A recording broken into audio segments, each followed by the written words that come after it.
a burst of energy right before we came on. No, but welcome everybody to Somebody's Cousins. Welcome back, where the internet brings the chaos, and me and my sister are going to come and break it down for you. And we're going to talk about some of the internet's most notable moments this week. We have jokes. We're going to, give our perspectives, maybe ones that you weren't ready for. And yeah, that's what we're about. So we're somebody's cousins. So respect. Somebody's cousins. All right. We might be your cousins. Can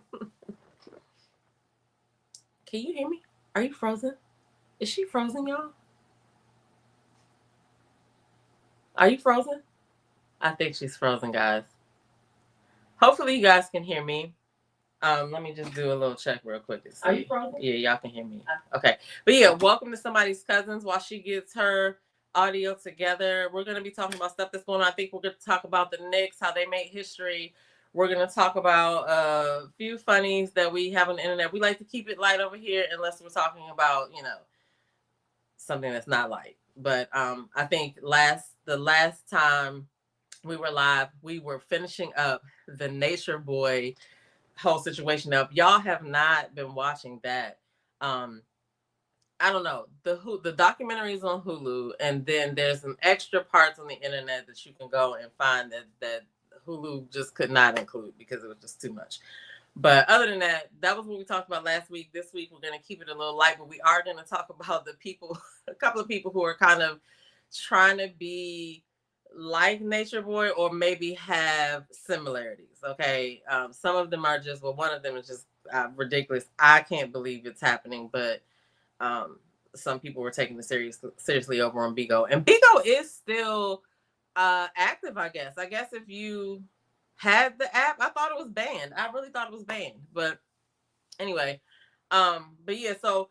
Welcome to Somebody's Cousins. I'm Demita, one half of this duo, and if you see my shirt, I also I run Self-Care Revolution podcast, and if you haven't heard about Self-Care Revolution podcast, it's a wellness brand. We're focused on the daily five simple habits that if you do them every day, they will bleed out into every area of your life. So if you want to hear more about self-care, or if you're the type of person that's like, oh, I'm a save my self-care for a specific day, I'm talking to you. If you're somebody that starts and stops stuff all the time, like starts your workout regimen, stops your workout regimen, starts eating right, stops eating right, you need to be over there with me because I have had those habits as well, and I've been able to, create better habits. So that's what Self-Care Revolution is all about.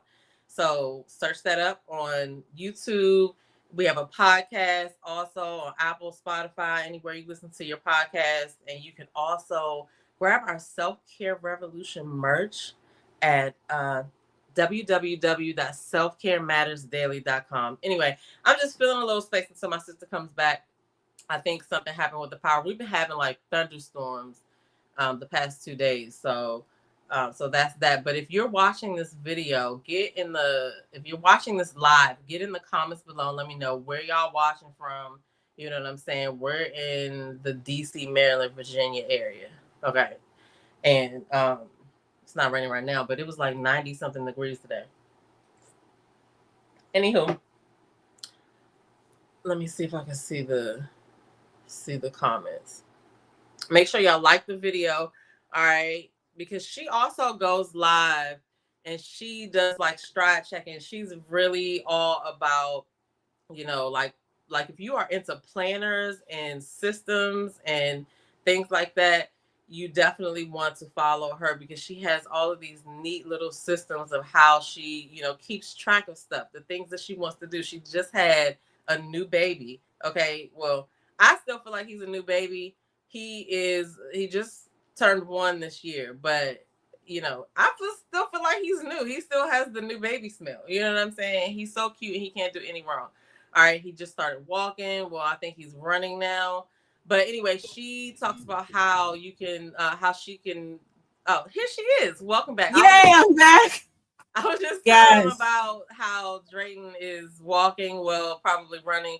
I was just trying to fill the space while you were gone, but I did tell him how you are, all about planning and doing your stride check-ins and showing us how you can fit all of these different things into the small 24 hours that we have. Yes, I'm big on pen and paper.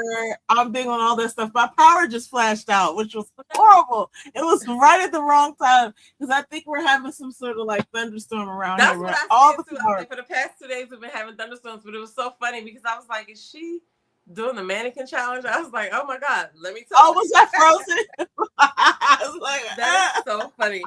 Our videos always start out funny, y'all. So we just kind of go with the flow over here. And I checked the comments, but nobody was. If they're here, they weren't trying to come and hang with me while I was trying to. Well, that's quite all right. Well, look, I'm so glad that you carried it. I needed it. I was like, oh my gosh, what a horrible time. But at least we weren't like knee deep in the topics. Which, you know what? If it happens, it happens. This is listen. It's a live show, right? You just got to be able to go with the flow. That's how I feel like. Exactly. Exactly. I have to go back and look and see what I said because I was just. That would be so funny. I'll definitely enjoy that one. Okay, everybody. Well, look. Okay, I'm sure my sister talks about who we are, what we do. Where you can find us is going to be in the description box. But we're going to jump right in since we're already here. So what we do is we represent for the Xennials, but the Black Xennials. And so the first thing we're going to talk about is what is a Xennial? Because I just came across this term like maybe in the past, like maybe 6 months or so. I think y'all told me about it. Was it y'all? I think I saw it on it. Look, either y'all talked about it and my phone was around, and then when I got home, then I saw a video about it. Something like that. All right, well, we're going to share this. Okay, here's what a Xennial is. A Xennial is a microgeneration of people, right? So us, that were born between 1977 and 1983. So, I mean, like that just hits us. Now, there are other people who actually say, okay, because there's another one I'm going to flip to because I feel like this is one. I really wanted to know, like, what made them pick those years specifically? Like, why not 1975?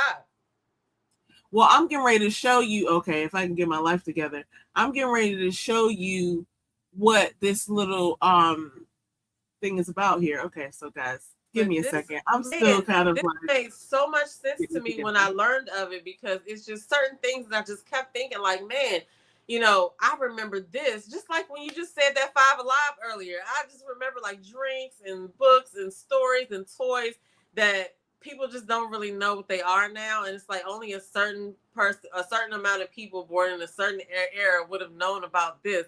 And then we come across Xennials, and I'm like, Xennials? What?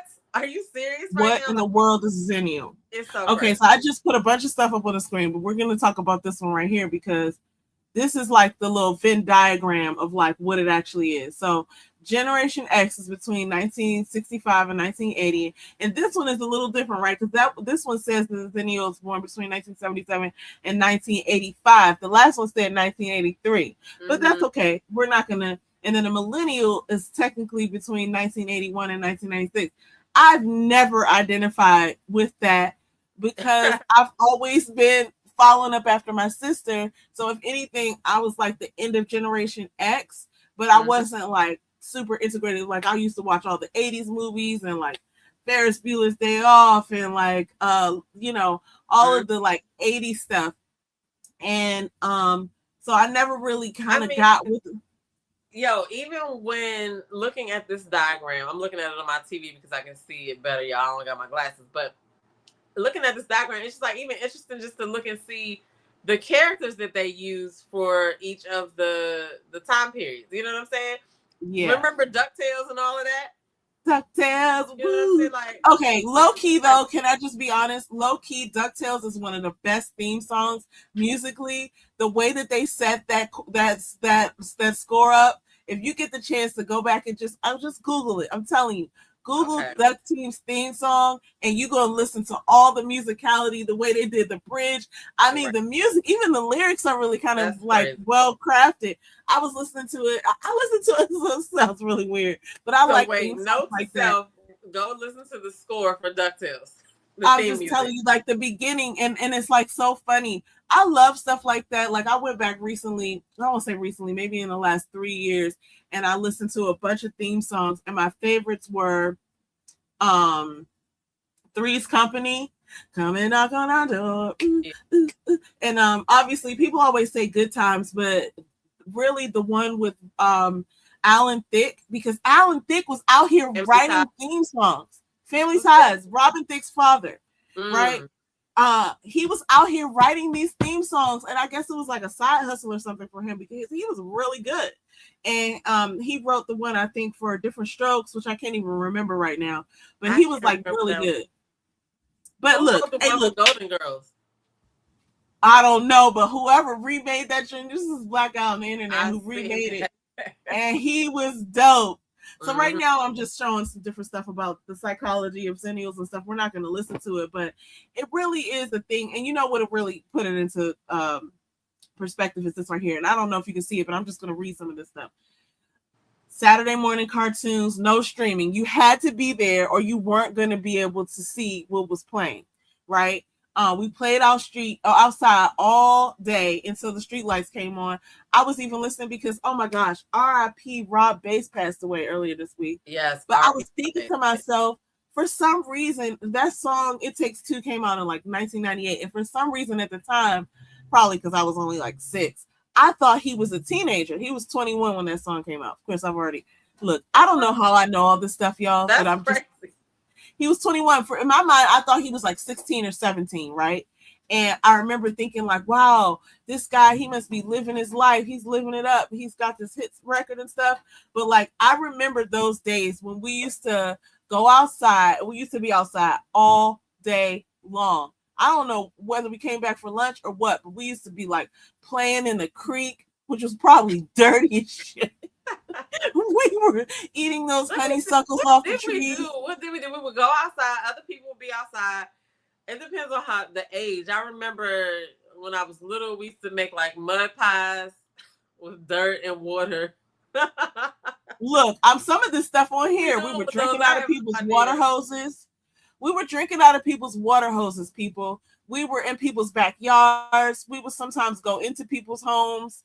Obviously not like breaking in, but like it was just a thing. You're outside, anything goes.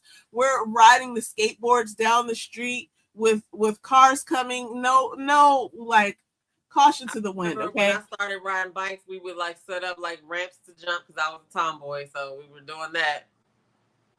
We were doing everything. We were playing hopscotch, double dutch, whatever we could down think the street with the skates. It was so dangerous now that I think about it. Like with nothing to stop you but grabbing on a pole to stop you from flying in the street. I just remember like the little skates you used to put on the bottom of your shoes. Those were not safe. They were not. I mean, imagine a rock get caught in, which we probably did experience. But it's like all these little things that I remember that made my life richer. House phones, right? And now we can't even imagine leaving the house and not having contact. You gotta wait, and when somebody's not home, they're just not home. You know what I'm saying? Or if you're a boy and you want to talk to a girl, you gotta call and talk to her. Let her father, her mother answer the phone, and you gotta be like, "How you doing, Mr. Such and Such? You cannot speak to." Yeah. And the thing too about like remembering phone numbers, like I used to remember like 20 phone numbers. Easy. No area codes. My gosh, That's right. Crazy. That sounds crazy. It sounds crazy. Making mixtapes on the cassette, going to arcade, recording songs off the radio. And we used to have our little tape ready on pause with the record zone and pause pushed. And as soon as the DJ stopped talking, you had to just be ready for them to play the song so you could push the thing so you could make a smooth mixtape, because this is before you could edit and cut stuff. You know what I'm saying? Yes. Man, those were the days. They were the days. And look, and we're going to get into this a little bit later because it also makes us real life experts of hip hop and R&B, because we were alive during the time where hip hop was becoming more and more popular to the point where it got global. And so I consider us connoisseurs, really subject matter experts in pentameter and what works in terms of how hip hop was created. Now we have another version of it, but we're going to get into that later. But anyway, I wanted to do this to shed some light on like who we are as millennials, or sorry, not millennials, but as Xennials, because I'm going to remove this because I'm going to put something back up on us in a second. But it's one of those things that we experience something, and then I'll say this is a really important part that I left out. We are like dual equipped because we experience like an analog world and we understand digital world. So there are people around now who either have one or the other. I was about to say, who have no clue about the analog world. You know what I'm saying? Before the algorithm hit, y'all. This is before you were the algorithm. You know what I'm saying? You were the algorithm. Go turn the channel, and you were the remote. And then I was thinking about this the other day. Car windows. Oh my gosh. I was thinking about this the other day because me and James were talking about whether we had a TV in our room when we were younger. And I was like, when me and Demita shared a room, I think we had a TV. But when I got to college, I remember I thought I was hot stuff because I had like a VCR in the TV. And it was like probably like a $300 machine, to be honest with you. But it was probably maybe like a 13-inch or at the very most a 20-inch, perhaps, maybe not. But like we had those big clunky box TVs. And now you could go get something from the Best Buy for like $300 that's like takes up all of your wall. But we didn't have we had to get DVDs. Well, I know we had a TV because we had Nintendo and stuff. So we had to have something that we were playing at because I know she wouldn't let us take the living room. No, we were not doing that. But it's interesting to me because when you look at now where the children, the kids today, where they're not able to separate themselves from their screens or their social media. And it's like we were totally able to do that because we didn't have it. It's like because like right now, it's raining right now. I don't know if it's raining by your house, but if it starts to thunder and lightning and the power goes out, I'm not gonna trip. I'm gonna be like, okay, where the flashlights, where the cameras, well, I'm gonna figure out what I'm gonna do. You know what I'm saying? What are you gonna do? Yep. But you have some people who will be like, oh my God, what are we gonna do? What am I gonna do? This is crazy. They would not know how to like just do manual stuff. Like sometimes when like I noticed this present day, especially with people who are younger, when something breaks, it's like, don't worry about figuring out how it works and see if you can fix it. It's just fucked up. You know what I'm saying? And either they're going to get a new one or they're going to just adjust to it just being broke and work around it. And it's like, no, you can fix that. You know what I'm saying? Like, how does it work before the electricity? Like, before the right. So you can figure out how to do it. Well, a lot of people just don't. And, we weren't going to talk about this, but I'm just going to bring it up. People are getting dumber in real time because the more that people let AI think for them and the more that they release their, ability to have thought, like the worse it's going to get. And we already experience people who don't do the work for themselves, even though it's so easy now to go and look something up and check the source. It's like people still don't do it. So unfortunately, we're kind of headed in the wrong direction. And there's already early studies coming out showing how like the testing that they're doing in younger children, that the IQ generally, like the standard IQ or the sort of intelligence level is decreasing over a generation. And normally it would get higher and higher and higher, but this is like the first testing that they're doing that's showing that like, oh, we're actually losing some intelligence level. But we weren't even supposed to talk about that, so I threw that one in there. But anyway, I'm only saying all of this to let you guys know just what our credibility is, because we are really out here living this life with experience. We grew up outside and online. Okay, we did both. And we made up online. We did the chat thing before you even knew it was a chat. Oh my goodness. So, I remember, because I always say this when we start talking about this stuff, not everybody had a computer. So you would log on with the little dial-up. That's what we had at first. You had to wait for that shit to happen. You know what I'm saying? And then it was like chat rooms. You know what I'm saying? Like, but it was just so crazy. It's so crazy how far we've come. Like, to imagine having to wait for some dial-up. Oh my gosh. But like we not work, and then it's got to start all over again. So first of all, we were the first one to adapt to the internet, but just my power going out a couple minutes ago let me know like that's about how long it would take just to connect to the internet. Like right from the time I was gone, from to the time I came back, I would have just been connecting to the internet. Let alone like, so all the power went out and I had to really turn my computer back on and get everything back going. But that was pretty quick in terms of like what it used to be. And then if somebody was on the phone, on the house phone, you couldn't get on the internet. Not unless you had another line, which we did. It was just so different. It's just. But I mean, like you said, like we're the only generation that has the knowledge of that and this, which is why we probably do so well in the different things that we do, the entertainment field and all of that, because we know how to. I'm not even going to say multitask. I think we just know how to process things in different ways. Oh, we don't want to do it this way. Okay, we'll do it like this because we know that, okay, we were getting these things done back in the day. Like, it's no reason why we shouldn't be able to do this day, to the present day. You know what I'm saying? So I think that's the attitude. At least I know that I have. It's like everything is figure outable, and and you just have to figure out. And like you said, people don't go do the research. It's like people will be like asking questions. And this is not for people who like online posting stuff for people to have engagement. This is people who, you know, are working regular jobs and they're asking questions at work that totally figure outable. And it's like, you know, you asked me, how do you think I'm going to find the answer? The same thing that I'm going to do to find the answer. You can do. Hey, let's Google it together. Come on over. That's exactly what I would be.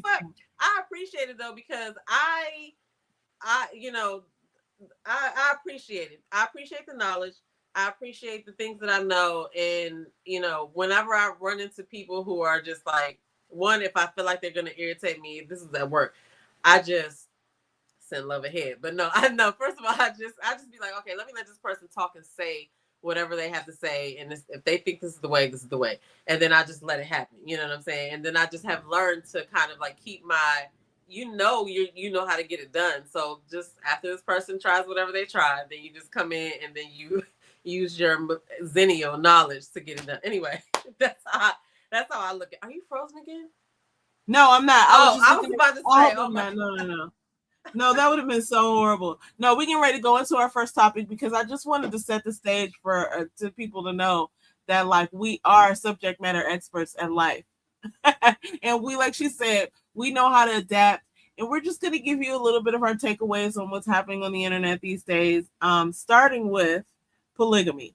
Now, polygamy is not new, but the way these new people are doing it is really interesting because they're doing it online for views. And so, I mean, if you don't know what polygamy is, it's basically when people are in a relationship with more than one person. And like an intimate relationship. So it's not like, you know, a friendship. It's like, okay, you're getting married or you're life partners, but it's more than you know, two people.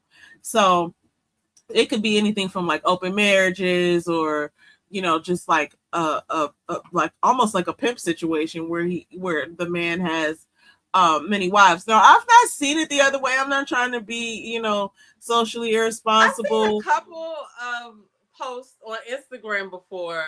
It was like, you know, those random posts where you see like this lady has these two husbands or whatever, but those are like, I probably only saw that twice, but then was it real? And I mean, okay, look, so let's just be real. I think that's gross. Okay. Because like, first of all, everybody's going in that one place. And the thing about it is like, I get irritated with my one husband and I got to get away from him for some minutes at a time. Sometimes I'm like, oh my God, he's such a gross man. Might be better because then there'll be somebody there to take that. No. And then I go in the other room to get away from my husband. It's another one of y'all. I got to go. No. Sasha K she did an interview with this lady. I can't remember the lady's name. It was about like relationships or whatever. It was a really cute interview. But in the interview, she was like asking Tasha about how she grew up and whatever. And Tasha was talking about her marriage and stuff and how they've been married for like 20 something years. And she was just telling how they met and all of that. But she was saying that his father has 3 wives. And so she has to call all of them mother. So I mean that's a version of polygamy too, because in the in some African cultures they take on, like multiple wives or whatever. But I actually have a friend who he tried to convince his wife to do that, and her father had multiple wives, and these people are of African descent or African like culture. They live in America, but their families are from Africa. And he was trying to tell his wife that like, yeah, we could do this polygamy thing like your dad. And she was like, whatever. No, I would say this. It's not my cup of tea, but I could see both sides. When you see somebody explain it from the vein of, okay, if that's your culture, that's what they do where you're from and you're there, right? Not that you're here and you're from there. You're actually there. I could see the mindset of all in one house. We are working together, but then the sex part kind of confuses me because that, like you said, But then, as the familiar unit, I can see how it could all work because you got multiple people taking care of everybody, right? Taking care of the, and so the children benefit from that. But then, I don't know. I've seen that in certain situations, but like, people try to do it here, and I think that sometimes it works because there are people who are in active polygamous situations. Some rapper I saw in an interview that was. First of all, Neo, can we just be real? Neo, the singer, he has like all these girlfriends. But in my mind, for me, it would have to. I can't see it. I can't do it. I don't think we're there. I don't think we're there as a society where this should be. Now, some people say, mathematically, there's more men than women, and we have to get used to it. But I just would. I think that just means that some people just are not gonna need to be in relationships. But to each his own. Now, to your point, one of the things that I always kind of like pause on. People have been saying that for years that men outnumber women, but do they really? Do they really? Because if you're talking about it's 52% of men and it's 50% of women, posh. You know what I'm saying? I want to know how wide it is. Like, is it? Because I always heard that growing up, like, oh, it's more men than women. Are you talking about state? Are you talking about in school? Are you talking about in the world? Like, what globally? Right. So I would have to like. And what are the age ranges? The age ranges. Then you also have to figure out, is there any attraction? That's a whole nother conversation too, because it's like women and men look for stuff different in people, and some people could like looks don't matter. Some people like it. So all of that I feel like goes into the number. The number. Are we really outnumbered? And the thing to me too is like, to your point, and I mean not that you were like vying for this point, but I'm just picking up on something you said that I agree with, because I used to watch this show called Sister Wives, and it was fascinating to me. But at this, and look, here's the upside of it. I do agree that like, look, now that I'm a mom, I do understand like, look, having that help, having more than one person around that's gonna do some of the chores and have income, and it's like the resources aspect. I get it, but then it's a whole other. But then we can't share my man. Listen, I appreciate y'all coming out. I appreciate y'all coming out. Thanks for cooking dinner. Thanks for watching so much. Shout out to you for doing the laundry. But you can't come in here. Now it's time to go to bed. And good night. Good night, my sister wife. You have a good time. You go to your room and we'll be in here. Thank you so much. Anyway, all right. So we brought this up because we do have a subject matter to discuss, and that is this TKO fella. Well, first of all, before we get to TKO, I got to bring up this man that looks homeless to me. And he's the General Simba. Now, I saw him on some of the Nature Boy. I thought he was playing. I thought he was joking, to be honest. Look, and actually, I'm sorry. No, go ahead. No, I thought he was joking, and then I saw where they had this whole panel on Bigo trying to like, people were like, women were coming up there saying how they wanted to like be with him or whatever. I was like, y'all crazy. But I don't think he's planning on doing nothing though. I don't know. I didn't look that far into it, but he just looks ridiculous. This is like one he does not smell good. Copycat for no reason. This is a scratch and sniff Instagram right here. His feet are dirty. He looks, and this, I was just going to correct myself because I don't think you're supposed to say homeless anymore. It's supposed to be like unhoused. But this man looks unhoused. Now it's him and his dog, I suppose. He's in somebody's house right here. But I would not find. I don't understand. And now, does he actually, is he in a polygamous relationship? I haven't the slightest idea. All I saw was that video that I had sent you, and then I caught like a panel that they was doing, but it was like ridiculous. It was like parody to me. I thought it was a parody. Nah, ain't no way. Okay, well let's go to this young man. He's not even charismatic to me. I don't know. I didn't watch that much of it though, so I can't say that. But I just watched a few minutes of both of those things, and I was just like, they're joking. They're joking. So this man, TKO Capone, though, and I'm gonna let you talk about this because I gotta go and fill my glass up. But tell us more about who he is and what these women are doing, because they're really pretty women. I feel like they must have options. What are they doing over there? Honestly, this is another situation that, like, I followed the Nature Boy situation, and more closely than this one. I found out about them because of Nature Boy, right? Because they kind of crossed paths. But I have no idea what they're doing here, because yeah, they are pretty, but it's like they still follow I don't know, whatever his program is. So that's what I would have to see. So if y'all have ever heard of TK Capone, he was calling himself Luxury Boy, and I have to say he honestly does favor him to me. Like, if somebody came out and said that they were brothers, I would be like, oh, for real.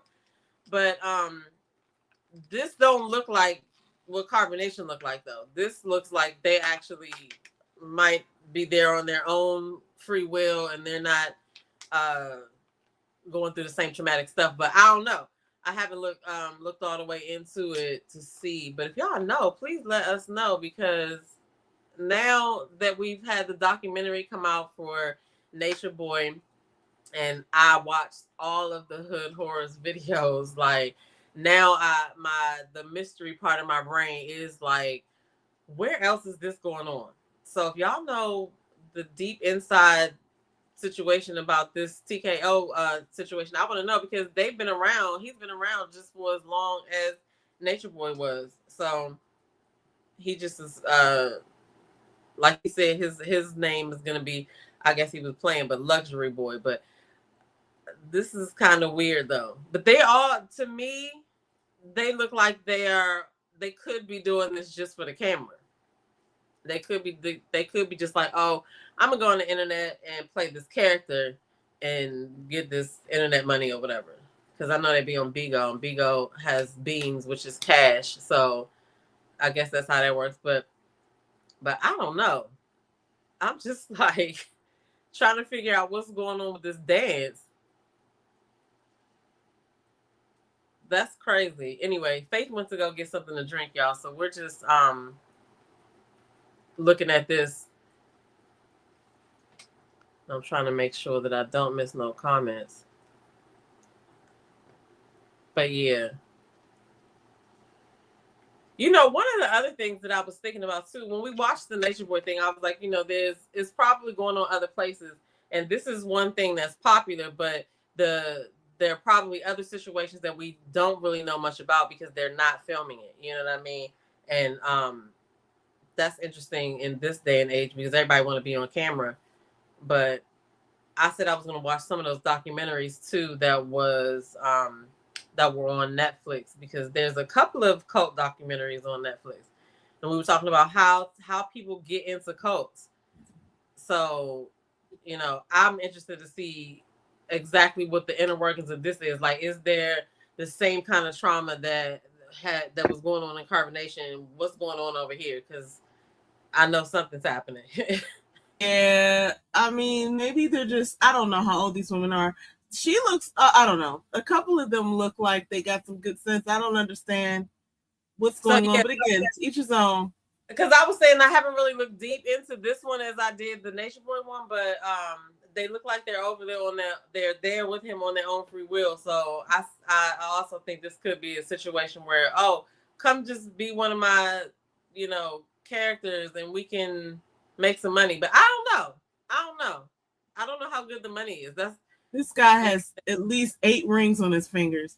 Like, I get it. Listen, this is like people are watching this, so it's not like they're not, lucrative somehow. I would imagine that something's paying the bills. But then, a lot of times these things come out and then it turns out that people are doing some fraudulent stuff. So I don't know. I don't know this man though. You were gone, he's been around for as long as Nature Boy was around. Well, back when Nature Boy was around, I don't know how long he had been in existence with his thing or whatever. But I only found out about him because of Nature Boy. So I don't know the inner workings. Like, how does he make his money? Is he supposed to be a rapper? Because I think that was his thing, is that he was supposed to be a rapper or something, and then he just lives a polygamous lifestyle. But Clarissa Shields, you remember a couple of months ago when they were talking about some guy, what was his name? It was this rapper guy that they was trying to say that she cheated on Papoose with him.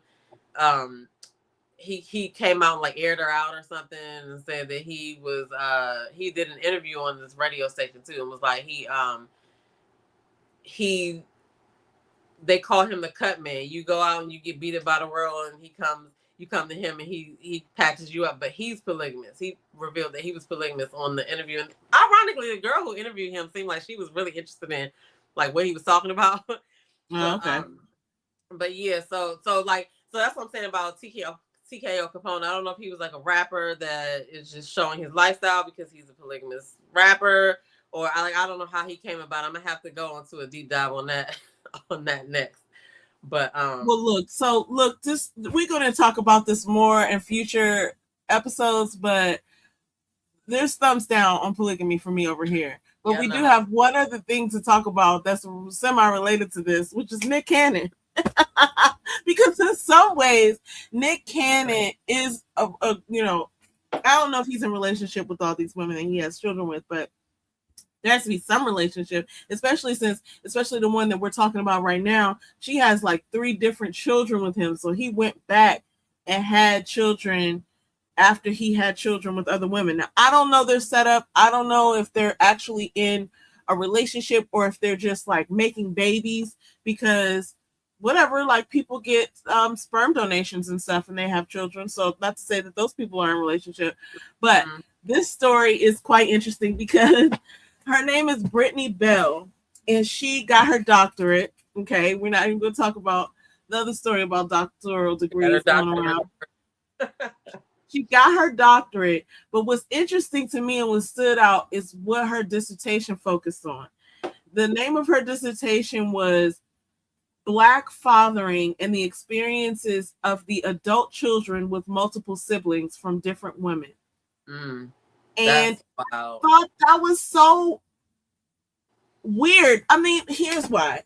So obviously she's like telling her own story. I don't know if I don't think she can be telling the story of like what she is a part of with Nick Cannon, because I don't think any of them are adults yet. Even the first children he had, I believe, are with Mariah Carey, and I want to say their names are Morocco and Monroe. And I think they might be like 16, 17 right now. I don't think they're like adults. So she has to be talking about herself. I mean, right? but her kids are gonna have to go through this, because if she had multiple kids with him, I have to believe that she knew what she was doing. If we know what he's doing, right? She knew what he was doing, and she agreed to be a part of that party. So I feel like, yeah, she's probably writing from her point of view, but she's also writing about what her kids are going to be experiencing, because no matter how much money you have, you ain't got enough time to spend equally with all of those kids. Yeah. And one of the things that we're not going to talk about the other doctoral situation that happened that's going around. But my point is, what I've learned from that situation, somebody broke down like what you have to do when you are like sort of in like when you're pursuing your doctoral degree. You actually have to like do the dissertation is about a study on something that basically has not been touched on, and you have to get the science and study it. So she hadn't, she's not just going off of one person's story. She had to go and do studies and get data and do original, like, sort of like comparison of research. She's having to create a scientific report. That's what a dissertation is, based on science. Exactly why I think that she is doing it, because she did that because well, the main reason I feel like is because she knows that her kids are where she wanted to know where her kids is gonna have to go. Because why? Because like I said, you can't tell me that it's one thing if you're like, oh, I thought we were gonna be married, we're gonna have a life together, we're gonna do this, but I don't believe that, because we all knew for a long time what he was doing, and so you know what I'm saying. So yeah, I believe that what better way to, you know what I'm saying, learn about something.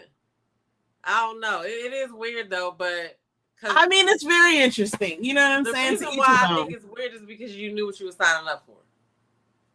And you did it multiple times. Now, look, everybody has their own reason to do whatever it is they're doing. And maybe, you know, she had some reason that she thought was good. Wrong idea, though. I think the dissertation is something that should have been studied. It's just weird that she did it while she's actually taking part in one of the experiments. You know what? Let me take it from another angle here, because I just thought about this. Now nobody can come up to her and give an opinion on her situation, because she's going to be like, well, I'm actually an expert. So dissertation. Okay, you said it was bound, right? Was it bound? She did. She got it as a bound book, because she like, look, I studied this, so you can't come and tell me what you say to me. Listen, have you studied? Do you have a doctoral degree in this? Okay, look. So either way, those children have to come up the way that they're going to come up, and they're going to have to come back like the Knicks came back. Okay, so that was a perfect segue. Listen. I got to talk about this, because this is not like a sports podcast, but this is like a, you know, we're just giving our live reactions and commentary on the things that are happening around us.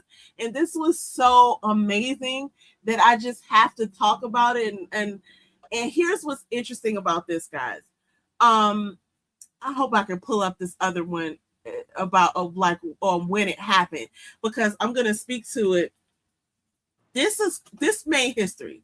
So they were down like 29 points, and something happened where the Knicks were not, they're playing against the San Antonio Spurs. And I was watching this last night, and at some point, maybe in like the second quarter or the first or second quarter, I was like, okay, this isn't going to work out, because they're down like almost 30 points. Like, they're not coming back from that.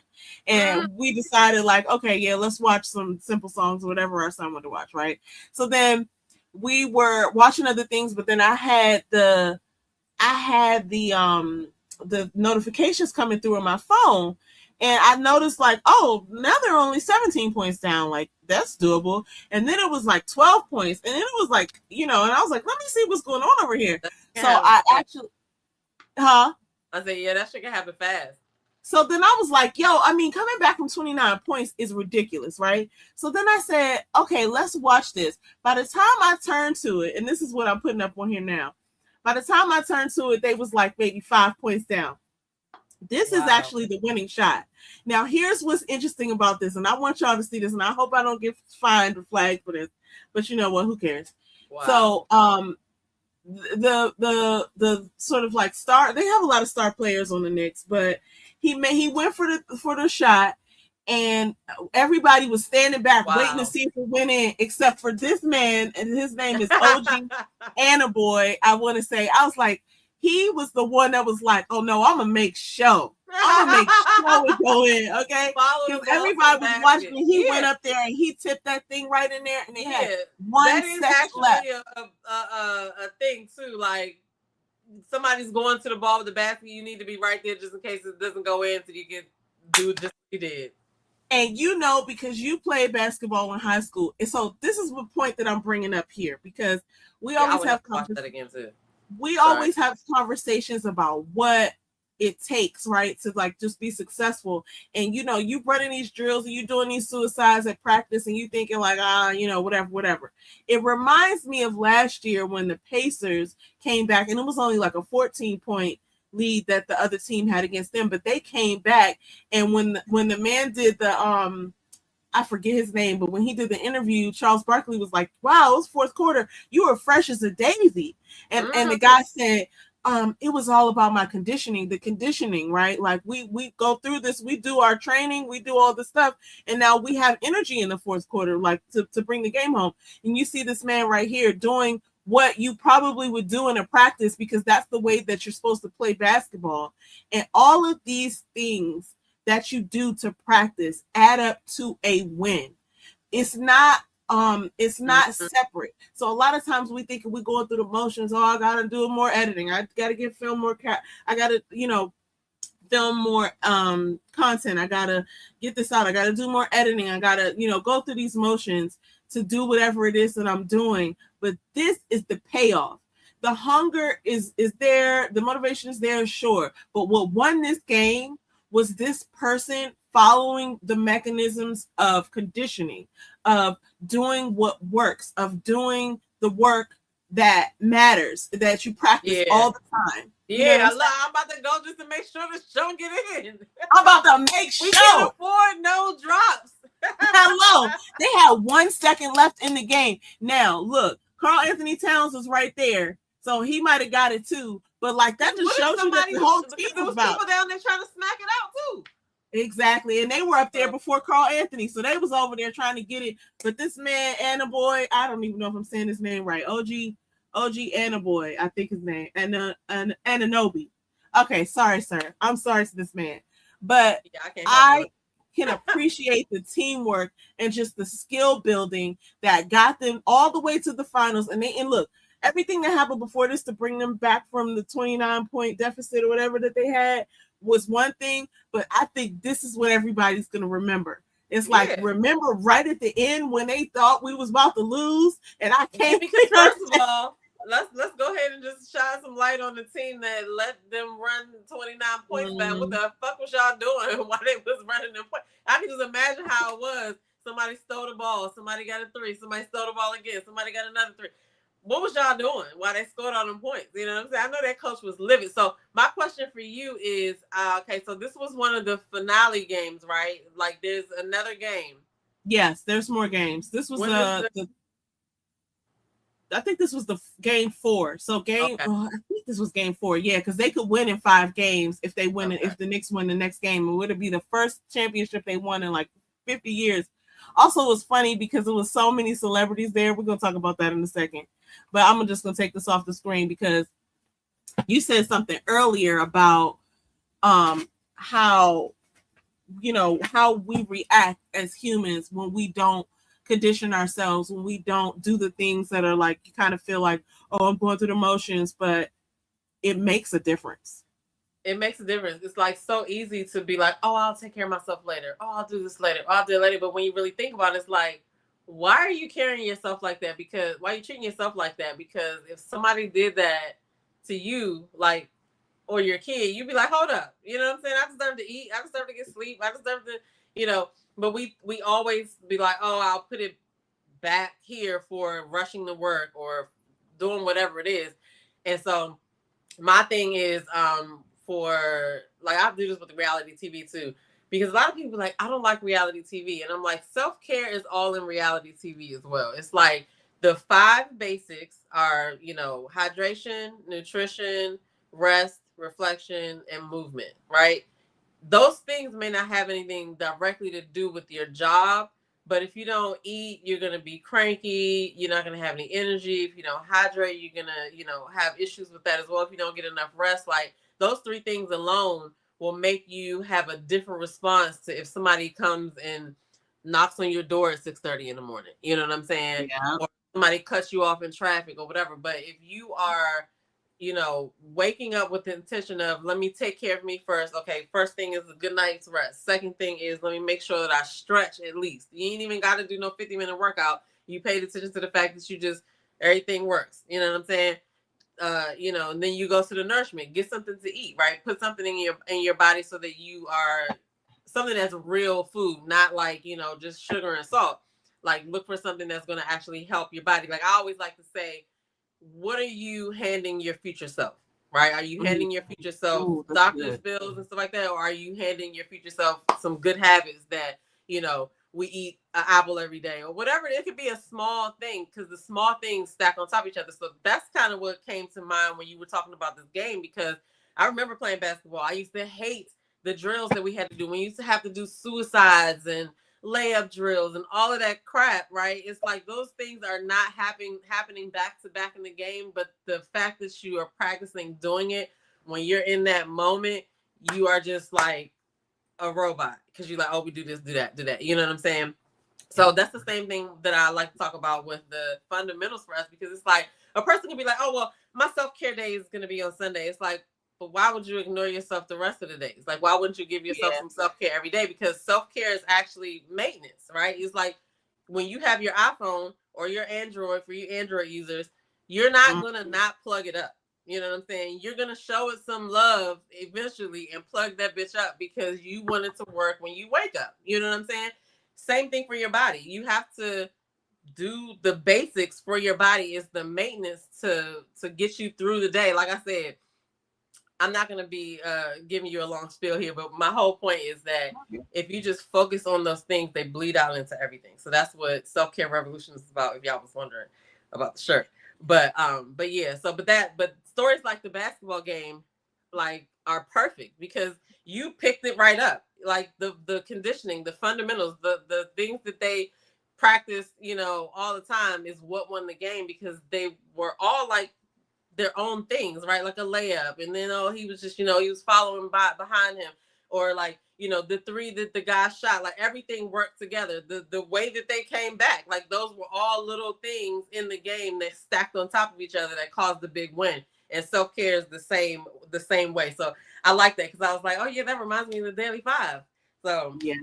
Anyway, that the was Daily Five. And tell us again, because I heard it, but you said you could just tell us what the Daily Five is again. Yes. Okay. So the Daily Five are 5 habits that if you do them consistently, they will bleed out into everything. They're hydrate, nourish, move, rest, and reflect. If you touch all of those 5, you're going to be good to go as far as self-care, because you're not going to be depriving yourself of food. You're not going to be depriving yourself of sleep. You're going to be hot. You're going to feel good. You're going to feel better. Like I said, if somebody comes to knock on your door at 6:30, the difference in the response is how much rest you got and whether you're taking care of yourself, because subconsciously you are watching yourself neglect yourself. You feel what I'm saying? Like your self sees that all the time. Like, oh, okay, this person must be more important than me. I didn't even take a long shower today. You know what I'm saying? I did this, I did that. So that's the kind of thing that I kind of focus on where that's concerned. So that's what the Daily Five is. I love that. I'm so glad you're that. Hydrate, move, nourish, rest, and reflect. And I've already gone like too deep on that because that's physical, but every one of those things is also an internal thing too. I'm going to take it further. They touch on the 4 areas of self-care that matter the most. The 4 foundational areas of self-care, if you will, which is physical, mental, spiritual, and emotional. All of those 5 fit into that. So sometimes I say, look at it like a chair. You want to work on one leg of your chair every day, whether it's physical, mental, spiritual, emotional. But to make it simpler, just feed yourself, hydrate yourself, sleep, rest, and reflect. That's the simple version. But you're right. It goes into the 4 foundational pillars of self-care, which is emotional, physical, mental, and spiritual. So that's what's up. Listen, we're going to talk about that more over our episodes, but it's so funny because as you were saying, it's like my mind goes in so many different directions, and those are the things too that the doctor tells you when you need to heal yourself. They're the same things. It's like, oh, you need to get some, just get some rest and take your, like drink some water, make sure you're hydrated and rest. Like it's like so funny because it's so simple. It's like not even. It's like it's what we need. It's easy to skip. It's so simple. It's easy to ignore. It's like it's easy to ignore. It's like, oh yeah, that's not important. I do that all the time, right? But when you think about it in terms of the game and how all the little things that they did added up, that's the same thing that and on top of that, it could look different for everybody. Your bucket of what you need for those can be total different things. But the point is that you're focusing on filling those buckets daily, because it's going to make regular because like I said, if you just think about it in terms of when you arrive to work, how irritated are you going to be if Karen comes up to you to talk to you about something as soon as you get there, you haven't had your coffee, had your breakfast, whatever. Like, so that's how I think about it. Like, I'm going to be the best version of me for whatever the world brings, because we actually don't know what's going to happen tomorrow. You know what I'm saying? Yep. So when I get there, I'm going to be hydrated. I'm not going to be hungry. I'm going to be well rested. So it's going to be like, oh, we got to go play kickball. Okay, let's do it. Oh, we got to go tie these ropes to the truck. Oh, we got to do this. I'm going to be ready. So that's how you never know when an emergency will happen, and you never know whether you're actually saving your life by doing these things, because especially the rest and reflect part. And I'm going to say this one last thing, we can move into the topic. But the rest and reflect thing, those are the things that make me the most grumpy. And like, honestly, the hydration, the nourish, like the movement, those are the things that make me sick when I don't get it. But when I'm talking about like irritated, the rest and reflect, those are the things so like, I'll just tell you, like, if I didn't get enough sleep, then I'm grumpy. If I didn't get a chance to like write out my thoughts before my work, and then people come at me with their needs, then I get a little grumpy. Even prayer. Because I've switched it to say reflect, but if it was prayer and reflection, because I mean, my reflection includes prayer. And I know yours does too. So, but that's the thing, like, how could you even skip that one? You know what I'm saying? Like, even if you're not a person that prays, you still have to take some time to reflect on what's happening with you, what's going on, how do you feel, whatever. You know what I'm saying? So anyway, I could go on. No, that's great. I mean, and we will go on. That's not the last you're going to hear about that, folks, because that's like deep. And we need to refresh on that. Okay, so continuing on though, this is what's funny because it's going to lead us into our next topic here. We were talking about the Knicks, and they were talking about this is Jay-Z's first courtside game in a long time. It was so funny also to see all of the celebrities that were at this. And I mean, listen, it's not like celebrities are the end all be all, but it's so funny to see them like these globally known people, and they're just fans. It's like so funny. Like Taylor Swift was there at one point. Taylor Swift was jumping around. I seen Nas in the background. I seen Jerry Seinfeld. I seen Adam Sandler and all these people. Gary Vee was there. Joe. That's why I'm like, what game of Sims is this, man? Who put all those characters in one venue?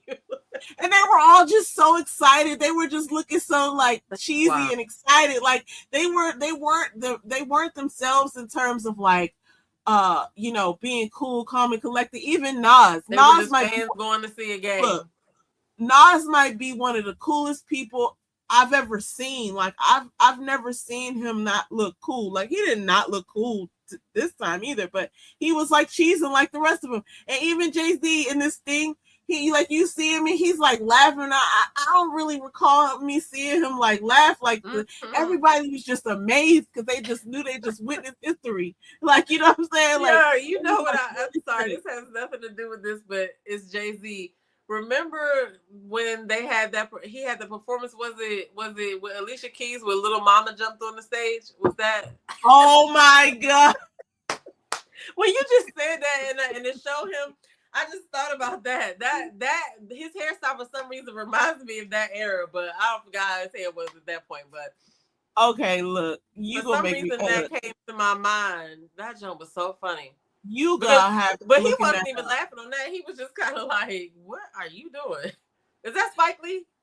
That is Spike Lee. I got another one over here because this was so funny. These are all the people we like witness on TV. This is ladies from Law and Order. Everybody was just so shocked. They just couldn't believe what they just seen because it was like so exhilarating. It was down to the last second of the game. You know, the energy in there was probably really crazy. Crazy. It was, I mean, it had to be crazy. You think about, like, I remember my high school. We're not even going to finish all the topics tonight, guys. You're going to have to tune it back in next week. Because we got to talk about some other stuff. We got to talk about whether rap is making a comeback. I mean, I know there's rappers out there, but we got to talk about Keke Palmer, but we're not going to do that tonight. But what's funny is, like, I remember those games of, like, and this wasn't even the NBA, but, like, we went to the championship game 3 times. My senior year, we finally won, but we had all of these, like, star players like Mike Sweetney and Ronald Miller, all of these people who ended up like going to play for like colleges and the NBA. And We finally won that third time, and it was like the energy was crazy. Like all of these people in there, as you think about, I'm excited, and then you think about everybody's excited, and y'all all in there together. Mm-hmm. It's just like a blast of excitement. And I'm just looking at Spike Lee's face too, because he's really serious. And look at this lady; she's on Law and Order. She can't believe what she just saw. Oh, that's and like what's her face? Oh gosh, Maria said, "Look at Jerry Seinfeld." But I can't remember her name on the show. Yeah, I like her. Okay, you know this what guy's hilarious too. Now, while we're here, while I have you, can you remind me? What was the last episode of Grey's Anatomy that we watched? I was going to try to get back into it, but I was like, I don't know where I'm at. Let me remove this, guys, because we about to go. But okay, listen. Let me just wait before we do that. Let's talk about. There was some people talking about Jay-Z's hair and how he didn't comb his locks out or whatever. And I just wanted to go on record and say this is my third set of locks. Okay, my first and second set of locks I combed out. One of them was like 2 years, and then the second was 10 years. So people was like, oh, hi, they were all down his back, and why is his hair like that? Well, first, I just want to point out that all of the hair is not still connected to the scalp, okay? When people have loose hair, your hair is coming out when you're combing it daily, right? You're shedding this hair. That hair doesn't shed when you have locks. It just goes into form the lock. So when you're combing it out, you're going to have this big, massive ball of hair once you're done, and it's probably going to take some of the length away. So that's probably what happened. I believe that is his hair. I believe that's how it looked, and I believe they combed it out because he had those thick wicks. And I got my 80-something locks out in like 4 or 5 days. So I feel like that he has a team. Beyonce got the hairline. They probably got some good sacred, yeah. They said that's what he used. And the way that you take them out is you like put conditioner all over, and then you just kind of go to pick. So he probably had like 10 people working on that. Yeah, they was trying to say it was a wig. No, those were like locks. Come on. Okay, can I just speak on that? And I'm going to even go further and say that those were locks, and the reason why I'm so sure is because I combed mine out, but also when you take your locks out like that, your hair is not as strong as it was before, and you can tell in certain spots, you can see it's not that he's bald or he's thinning or nothing, but it just don't look as thick as you would think that it would look if he was in his 20s. You know what I'm saying? So that's his hair. The locks was his hair too, obviously. I mean, and it's not like all like I love his hair, but it's not like it's not like like a Michael Jackson afro or something. I don't understand. It looks like regular hair to me. Also, here's my take on it. Okay? But they were like, why is it not hanging down? And then I also want to point out, well, our hair has shrinkage, people. So when it's loose hair, it's going to draw up. If somebody was to go and pull it down, it probably would go down his back a little bit. But our hair shrinks. So I just wanted to put that out there for the people who were saying that he didn't really comb his locks out. Okay, why is it shorter? Because our hair shrinks up. It's so weird to me that people think that he has time to be tricking them. Like, this is a billionaire. Like this man years getting the locks just to fake like he combed them out. I mean, this man has been a part of our culture for over, I want to say, maybe even 30 years at this point, because I remember he was around in like 1994. So yeah, it's been over 30 years. Everybody who talks to him and who has contact with him be talk about how real he is. He's made it to billionaire status. He's super consistent. Like, he's married to Beyonce. Like, okay, I don't think he probably has time to be like playing tricks on people. He does what he does, right? It's like he does what he does. He's out here. I believe that he's probably about to come out with some new music. And so back in the day, before he actually was doing his locks, he would every time he would come out with an album, you would know he's coming out with an album because he would cut his hair. He would have a fresh haircut, and that was like an indicator, like, oh, Jay-Z got an album out.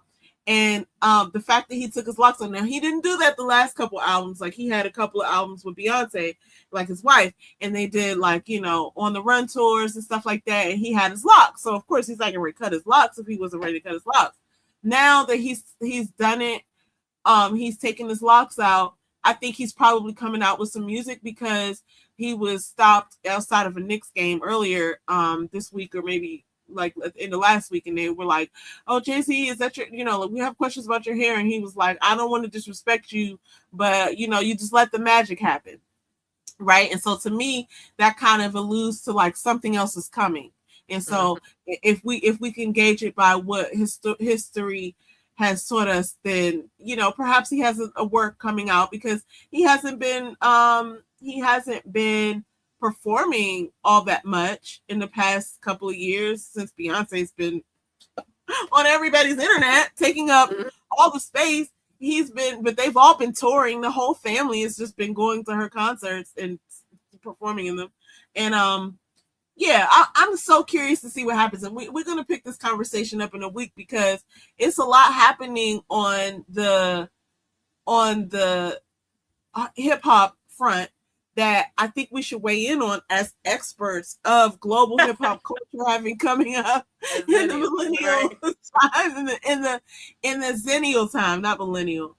But anyway, we're not gonna hold y'all because we could just keep going on this. But is there any last words that you want to leave us with for this episode? I had a great time talking to you tonight. We could just keep on going. This was an interesting episode. The things that we talked about was funny. You brought back some things, some blasts from the past for me, or whatever. I don't have any last words. But when is the next Knicks game?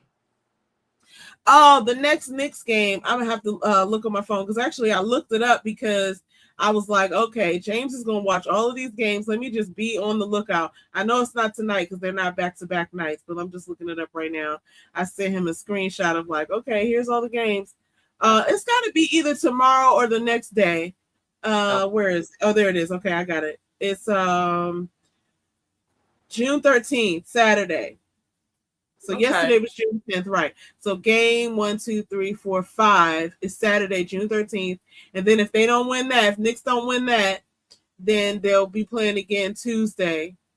And then if they don't win, if somebody watching the game somewhere in somebody's bar, is it the on next cable? Is it, it's you know what? They're gonna be playing it at a bar. I believe it's on we were just watching it on YouTube TV, so I don't really know. It's got to be on mainstream, like it's NBA. But Saturday, Tuesday, next Friday, if it gets to that. I don't think it's going to get to next Friday. The way they was playing last night, this is going to be over on Tuesday or on Saturday. Well, look, but it would be so fun. That they got to come back. I hope they're getting their rest. Man, let me just tell you something. You don't come back from a game like that and then let the next one get you. They came up 29 points. This is like historic. It's never happened before in the finals. So I would be what they were doing right now. I would think that they will be hydrating, nourishing, resting, and reflecting. That's right. That's right. Okay.